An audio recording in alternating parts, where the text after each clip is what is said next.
की वस्ता में इस वक्त एक ऐसी खामोश और सच कहूँ तो काफ़ी ख़तरनाक तब्दीली रूनुमा हो रही है जो पूरी आलमी सियासत का नक्शा बदल कर रख सकती है। आज के इस वजाहती जायजे में हम एक इंतहाई तहलका खेज दावे की गहराई में जाएंगे।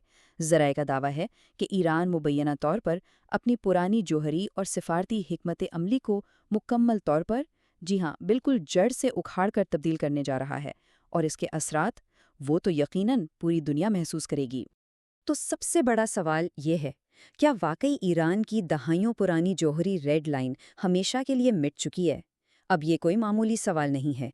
बुनियादी दावा ये है कि ईरान बैनुल-अक़वामी सिफारतकारी और जौहरी हथियारों के हवाले से अपने रिवायती रास्ते से बिल्कुल हट रहा है।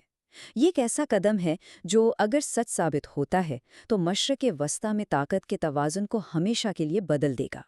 तो चलिए सबसे पहले बात करते हैं मरहला नंबर 1 की, यानी मुज़ाकराती हिकमत अमली में वो हैरानकुन तब्दीली जो मुबैना तौर पर सामने आ रही है।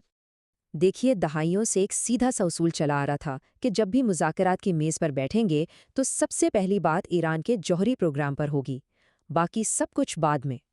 लेकिन ज़राए के मुताबिक नया मौक़िफ़ इसके बिल्कुल उलट है।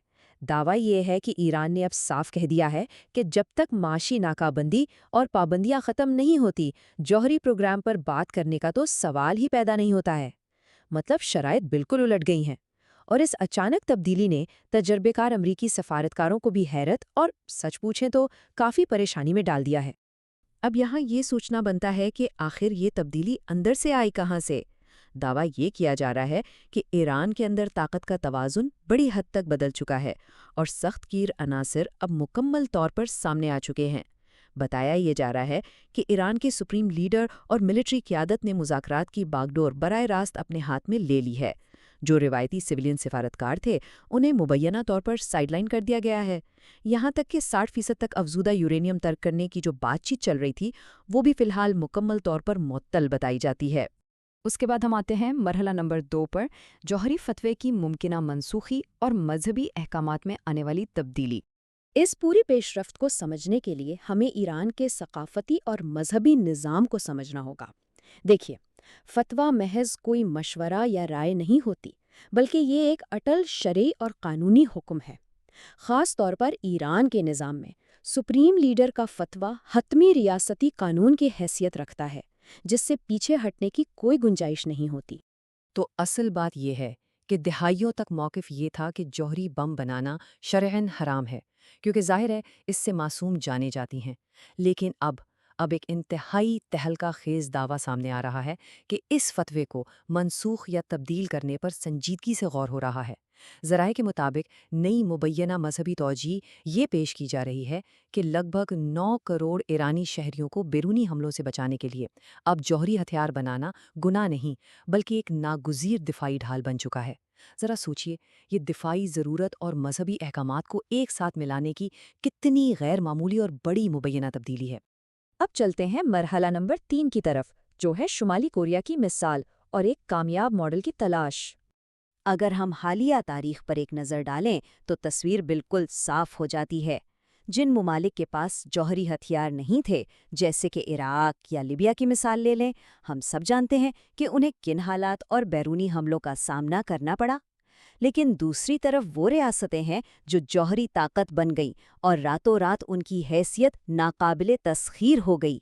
ज़राए का इस्तदलाल है कि ईरानी की आदत मुबैना तौर पर शुमाली कोरिया को एक इंतहाई कामयाब सर्वाइवल मॉडल के तौर पर देख रही है। एक ऐसा मॉडल जहां एटमी हथियारों की मौजूदगी ही इतनी बड़ी ढाल बन जाती है कि बड़ी से बड़ी ताकतें भी हमला करने से पहले 100 बार सोचती हैं। सिफारती और तज़वीरियाती ज़बान में इसे नज़रियाए डेटरेंस या खौफ दिलाने की हिकमत अमली कहा जाता है। मतलब हथियार इसलिए नहीं बनाए जाते कि उन्हें चलाया जाए, बल्कि इसलिए कि कोई दूसरा आप पर हमला करने की जुर्रत ना करे। दावा यह है कि ईरान का मकसद ये नहीं कि वो वाकई किसी पर एटम बम गिराए, बल्कि वो एक ऐसा खौफ, एक ऐसी रुकावट पैदा करना चाहता है कि कोई भी दुश्मन उन्हें फौजी धमकी ना दे सके, क्योंकि हमलावर को भी पता होगा कि जवाबी कार्रवाई किस कदर तबाहकुन हो सकती है।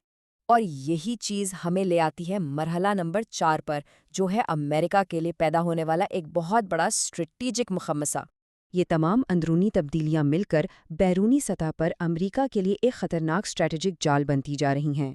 روایتی طور پر امریکہ جن ہتھ کنڈوں یا دباؤ پر انحصار کرتا تھا وہ اب کام کرتی دکھائی نہیں دے رہے۔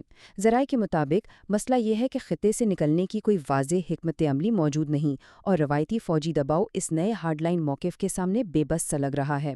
اور سب سے بڑا خطرہ وہ یہ ہے کہ اگر کوئی طویل تنازع چھڑتا ہے تو اس میں ایران کی میزائل ٹیکنالوجی اور ان کے پراکسی نیٹ ورکس انہیں ایک واضح برتری دلا سکتے ہیں۔ اور ہاں، اگر ہدف بنا کر حملے کرنے یا ٹارگیٹڈ کلنگز کی بات کی جائے تو دعویٰ یہ ہے کہ اب یہ حکمت عملی بھی کارگر ثابت نہیں ہو رہی۔ اصل میں اگر آپ کسی بڑی مشین کا ایک پرزہ نکال بھی دیں تو مشین رکتی نہیں ہے، خاص طور پر جب اس کے پیچھے ایک پورا مضبوط نظریہ ہو۔ ذرائع کا ماننا ہے کہ اگر اعلیٰ ایرانی رہنماؤں کو نشانہ بنایا بھی جائے تب بھی یہ ادارہ جاتی شفٹ نہیں رکے گا، بلکہ الٹا خدشہ یہ ہے کہ ایسا کوئی بھی قدم جوہری عزائم کو سست کرنے کے بجائے انہیں مزید تیز کر دے گا، بالکل آگ میں تیل ڈالنے کی طرح۔ اب آتے ہیں ہمارے آخری اور سب سے اہم حصے کی طرف، یعنی مرحلہ نمبر 5، مشرق وسطیٰ میں ہتھیاروں کی دوڑ۔ ذرا سوچئے، اگر یہ دعوے سچ ثابت ہو جاتے ہیں تو خطے میں کیسی افراتفری مچے گی۔ اسرائیل میں پہلے ہی یہ گہرے سیکیورٹی خدشات پائے جاتے ہیں کہ ایک ناقابل تسخیر ایران ان کی بقا کے لیے کتنا بڑا خطرہ ہوگا۔ پڑوسی خلیجی ریاستیں شدید عدم تحفظ کا شکار ہو سکتی ہیں اور برسوں پرانے بین الاقوامی اتحاد تاش کے پتوں کی طرح بکھر سکتے ہیں۔ اور یہ نہ بھولیے گا کہ یہ صرف مشرق وسطیٰ کا مقامی مسئلہ نہیں ہے۔ اگر اس خطے کا امن تباہ ہوتا ہے تو عالمی تجارتی راستے اور دنیا بھر کی توانائی کی منڈیاں خطرے میں پڑ جائیں گی، مطلب پوری دنیا کی معیشت ہل کر رہ جائے گی۔ اور اسی دوران ایک انتہائی سنگین انتباہ بھی سامنے آیا ہے۔ ذرائع کے حوالے سے سعودی ولی عہد محمد بن سلمان کا مبینہ موقف بالکل واضح ہے کہ اگر ایران ایٹم بم بنا لیتا ہے تو سعودی عرب بھی ہر قیمت پر اپنا جوہری ہتھیار حاصل کرے گا۔ اب یہ کوئی معمولی سیاسی بیان نہیں ہے، یہ دراصل وہ چنگاری ہے جو پورے خطے کو ایک روایتی کشیدگی سے نکال کر ایک ہولناک اور بے قابو علاقائی ایٹمی دوڑ میں دھکیل سکتی ہے۔ تو آخر میں صورتحال کچھ یوں ہے کہ اگر عالمی سیاست کی یہ زنجیر واقعی ہل چکی ہے تو اب سوال یہ نہیں کہ اگلا قدم کیا ہوگا یا کب ہوگا۔